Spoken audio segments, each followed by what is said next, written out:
Well, thank you very much. As you know, we passed the continuing resolution in the Republican House today. It was an amazing vote, actually. It showed we want to keep things going and going properly. It was good for a lot of reasons. The Republicans want to keep government open. But in the Senate, we have 53 Republicans total, and we need 60 votes. That means we need Democrat votes. I want to thank Senator John Fetterman. He wants to keep the country open.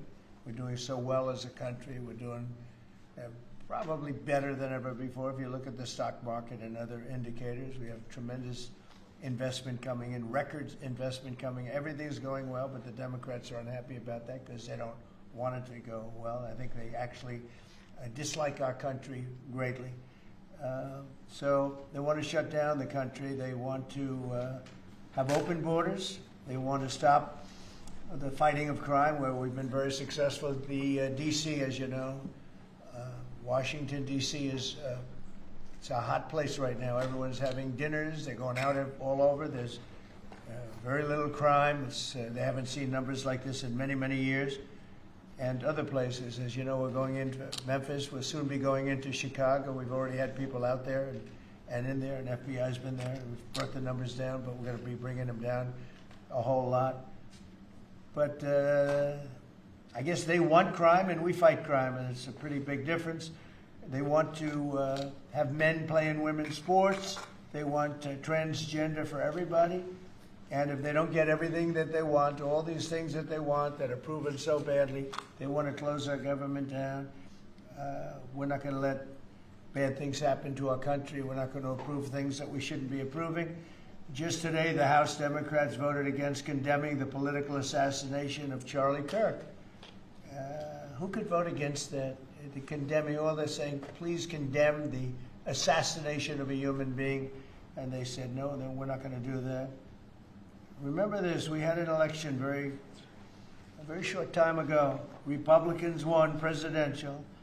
We won the popular vote by a lot. We won all 7 swing states. We won the Electoral College by a lot. We won most U.S. counties in a total landslide. So we won most. It's a very big statistic. We won the counties in a number that I don't believe has been hit before. 2,600 counties versus 525 counties for the Democrats. So the Democrats really should start respecting what takes place at the voter booth. In many cases, it's not a voter booth because they have mail-in voting, which is a very corrupt situation. But despite that, we won in a landslide. And we have to remember, when you win the election, elections have consequences. So we'll continue to talk to the Democrats, but I think you could very well end up with a closed country for a period of time. And we'll take care of the military, we'll take care of Social Security, we'll take care of the things that we have to take care of. A lot of the things that Democrats fight for, which in many cases aren't very good things, will not be able to be paid. So we'll watch and see how they do with that. They'll have to handle their constituents pretty carefully. So we're proud to announce that we won the House. We did fine in the Senate, but we need 60 votes. So we have 53 senators, and we need 60 votes. That means the Democrats have to vote in the Senate. And I don't think they will be voting. Now, what we are doing, we're really here today to talk about something else, which is the gold card, which is going to bring a lot of money into our country, which is going to reduce taxes and lots of other good things. But we'll save that for a little bit later. Why don't we do this first, and then we'll talk about the gold card, okay? Any questions, Jeff? Your call with President Xi, sir. President Xi, your call this morning with President Xi. It was great. I had a great call with President Xi, and as you know, he approved the TikTok deal, and we're in the process. We have some great investors, some of the biggest in the world, American investors, great people, and we look forward to getting that deal closed. Is it fully approved? The Chinese statements didn't necessarily Well, indicate that. I think so. I mean, when you say fully approved, I don't know what that means. We have to get it signed. I guess there could be a formality. I found his word to be very good. President Xi and I had a long talk. We talked for almost 2 hours, and started at 8 o'clock. in the morning, and I think it was a very good talk. We talked about trade, we talked about war, we talked about a lot of things. We talked about Russia, Ukraine, obviously, and Gaza. Talked about a lot of subjects. It was a long call. It was a good call. We have a very good relationship. But the TikTok deal is well on its way, as you know, and the investors are getting ready. And I think China wanted to see it stay open, too. They wanted to see it. And I can tell you the young people in our country wanted to see it stay open very badly because, and if you take a look at my numbers, no Republican has ever done anything like we did. We got massive numbers of youth vote. And by the way, helped very much by Charlie Kirk. So Charlie was very much in favor of TikTok. He liked TikTok. And he said, you know, you should use it.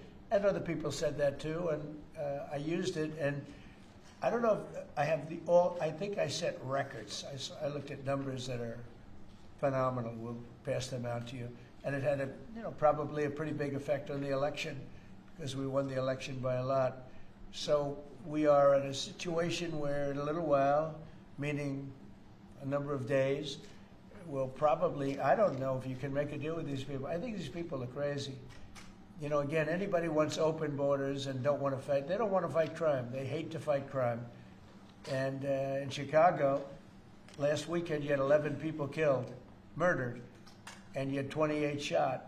And those numbers have been pretty consistent all throughout a period of time, whether it was 4 people, 5 people, 6 people, 11 people, 12 people killed, murdered. And they don't want to spend money to fight crime.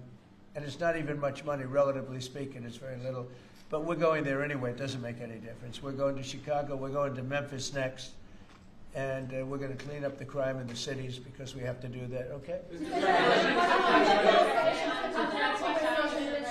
this deal today, are you confident that the CCP won't be exerting control? Yeah, we're gonna have a very tight control.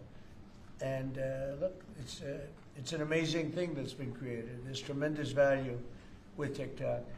And I'm a little prejudiced because I frankly did so well on it. You know, it got me numbers that nobody's ever even heard of before. So a lot of people want it. The young people of this country want it badly. The parents of those young people want it badly.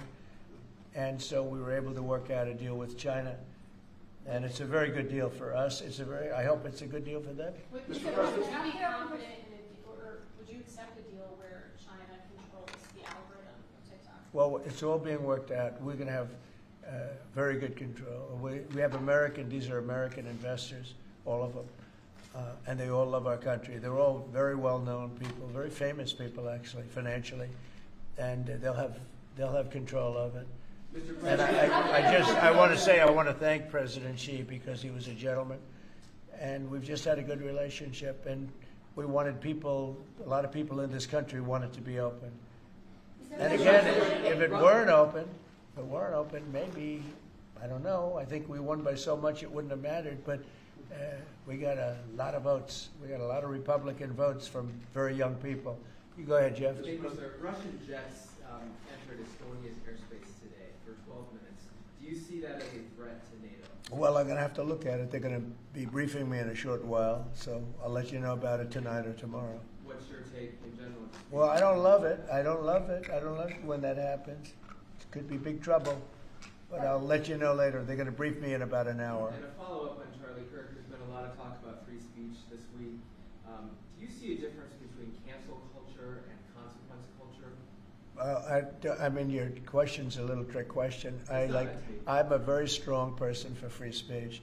At the same time, when you have networks where I won an election, like in counties, I guess it's 2,600 to 525. That's called a landslide times 2. When you have that level of popularity or voter support, as I did in the last election, and yet 97 and 94%, different numbers. You see different numbers with different stats.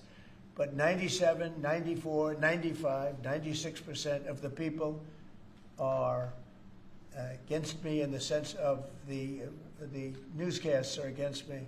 The stories are they said 97% bad. So they gave me 97. They'll take a great story and they'll make it bad. See, I think that's really illegal, personally. You can't have a free airwaves. You're getting free airwaves from the United States government, and you can't have that and say, and somebody that just won an election, and I had to go through this during the election. I think it's a miracle that I can win when 97% of the stories on the networks are bad, or whatever it may be, whether it's 89, it doesn't matter. It's a tremendous number. You know it, you report it all the time, and it changes.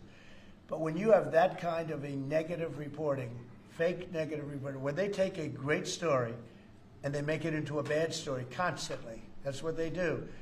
Look, 60 Minutes took Kamala's answer and they threw it out and they gave her a different answer so that she sounded competent. When things like that happen, George Slopadopoulos from your network, right? George Slopadopoulos had to pay $16 million to me because of what he said. And that's ABC. You had to pay more than that. Your network had to pay more than that. So I think it's very sad. But I think that reporting has to be at least accurate to an extent. Again, when somebody is given 97% of the stories are bad about a person, that's no longer free speech, that's no longer anything, that's just cheating. And they cheat. And they become really members of the Democrat National Committee. That's what they are, the networks, in my opinion. They're just offshoots of the Democrat National Committee. Mr. President, Go ahead. Liam Cosgrove with Zero Hedge. People are still anticipating who your pick for National Security Advisor will be. They're worried Marco Rubio is a little overworked, and one of the reported frontrunners is Michael Anton from the State Department. He's good. He's just authored the National Security Strategy. Also in the mix is Mike Flynn and Good. Steve Witkoff. Can you give us an indication? Well, they're all good. No, we'll make a decision soon. Okay. But we're doing very well. You know, I settled 7 wars, more than that, I think. But actually, we settled 7 wars. I have, we're working on Gaza, it's a tough one, but we'll get it done somehow. And we're also working with Russia and Ukraine. They hate each other so much, you wouldn't believe it. President Putin and President Zelensky, they hate each other to a level that you wouldn't believe. So I'm having a little bit of a problem with that. And are you considering Stephen Moran for Fed chair? I hadn't thought of it too much. He's doing a great job. Just got approved. His vote was a very good one. The Fed should have done more. You know, too late. Powell is terrible. He's a terrible chair. I think he's just terrible. But despite that, we're powering through it. We have another record stock market today. We're very, very high levels, and we're at the highest levels. So we're setting records. Many, many days during my administration, we've set records, and we'll see what happens with 50,000. 50,000 is a pretty big number. Never come close. We're not so far away from it. So that's because they see what's happening. Not so much what's happening exactly right now, but they see all the plants that are being built. They see the kind of investment that's going to be made. When you take $17 trillion, so Biden had $250 billion, okay? Or putting a simpler way, they had much less than $1 trillion, but they had less than $1 trillion for 4 years. I have $17 trillion for 8 months.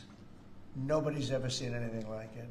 And I think they're looking at that and they're saying when those plants open, right now they're being built, a lot of them, and some are starting over the next year. It takes a while, but we're getting fast permits. And when those plants get built, I don't think there'll be anything like what we're going to experience. Yeah. Mr. President, if I can, on the top subject of free speech, Ted Cruz compared Brendan Carr to a mob boss, the way he's threatening television stations and saying it's absolutely dangerous for the government to determine which speech is okay and which is not. What's your reaction to Ted Cruz? I think Brendan Carr is an incredible American patriot with courage. You know, it used to be, I remember in the old days that networks would have to get licensed, relicensed, and it was always a big deal. You know, they had to show honesty and integrity. When you have a network, again, I'll use the same numbers, whether it's 90 or 94 or 97, all different numbers, but when you have networks that give somebody 97% bad publicity or 94% bad publicity, I think that's dishonesty. And you know, they're getting free airwaves, right? You know that, right? You get them for nothing. These airwaves, they make millions and millions of dollars. The news makes millions of dollars. ABC, your network. I mean, your network wrote very badly about me, and they had to pay me $16 million. So do you think I wasn't looking for that that. Brendan Carr's a right to... No, I think Brendan Carr is a patriot. I think Brendan Carr is a courageous person. I think Brendan Carr doesn't like to see the airwaves be used illegally and incorrectly and purposely horribly. Doesn't like to see a person that won the election in a landslide get 97% bad publicity before the election. I mean, it's amazing that I won the election with that, but here's what happened. The people have given your networks no credibility. They don't give them any credibility, John. If they did, they wouldn't vote for me. They wouldn't have voted for me. When you look at, I mean, you could also say the liberal media, the liberal left, when you look at these stories and papers, but we're not talking about that. We're talking about, I assume you're talking mostly about the networks, but they have a licensing procedure, and you can read it as well. They have to show honesty and integrity. And when they take a good, well, I think the people decide. That's why I'm president. When they take a great success, like you often do, and you make it into like it's a loser, or you put a negative spin on it, I don't think that's right. So I think Brendan Carr is a great American patriot. So I disagree with Ted Cruz on that. Will you be at the UN next week? You're going to the UN? I'll be at the UN. I'll be making a speech, yes. And are you meeting any other world leaders? Many of them. Can you tell us that? Well, I'm meeting many of them. They're being set up. What is your goal from attending that meeting? What do you hope to get out of it? World peace. Nobody's done a better job than I've done in world peace. Nobody's settled so many wars as I have. You know, I've been here probably a little bit more than 8 months, and I've settled 7, and that doesn't include the destruction of a vast potential nuclear disaster in Iran, which we wiped out totally. As I say, obliterated. We obliterated it. It's been turned right with this beautiful plane right here. We just ordered some more of them, by the way. The B-2 bomber. Just ordered some more. The more updated version. Not that we needed that. We just need the plane because it was so flawless. These pilots flew 37 hours flawlessly. Not an engine problem. Not a screw. Not a bolt came loose. It was an amazing. Compare that to many years ago, Jimmy Carter, same country, with the helicopters and the problems and the prisoners and the hostages, and what a mess. You know, these planes flew 37 hours without a stop. They fueled up. We had 52 tankers fueling the planes along the way. It was an incredible, and every single bomb hit its mark. And then we fired 30 of them from a submarine. What a job that was. And I don't even include that. But that stopped a war. That stopped maybe a catastrophic war. So, you know, so I think that nobody has ever done anywhere near that. Now, on top of that, we're working very hard to get Russia-Ukraine settled. We'll see what's going to happen there. I hope we're going to get it done. President Xi and I spoke to him about it, and I believe that he really would like to see it done also, and I think he's going to work with us to help. What was your message to President Xi on the war in Ukraine? What are you asking? Well, it's the same as his message to me. He would like to see it done. He would like to see it. I believe he would like to see it ended. Yes, I do believe. These 2 wars that you were talking about, Gaza and Ukraine, are escalating at the same time. You're going to take the stage and the UN back at the stage after these years.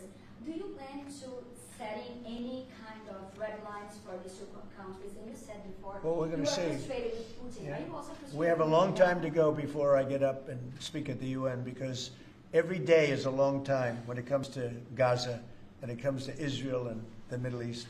So we have a long time to go, but you know a lot of my opinions, and remember this, you can't forget October 7th either.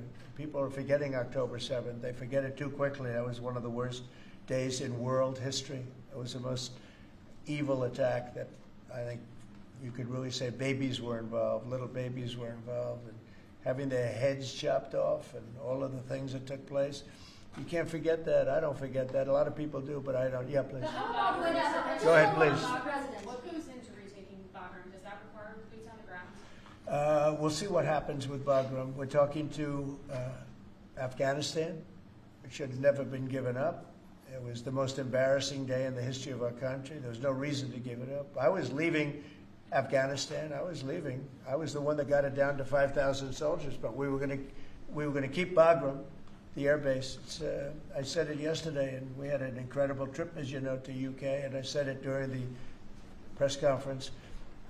It's one of the most powerful runways ever built in terms of weight, length, and load, what it could take, and we just gave it up for nothing. We gave it up for nothing. There was no reason to give it up. We weren't going to leave Bagram. Joe Biden didn't know what he was doing. We had a man that didn't know what he was doing. We had a man, by the way, that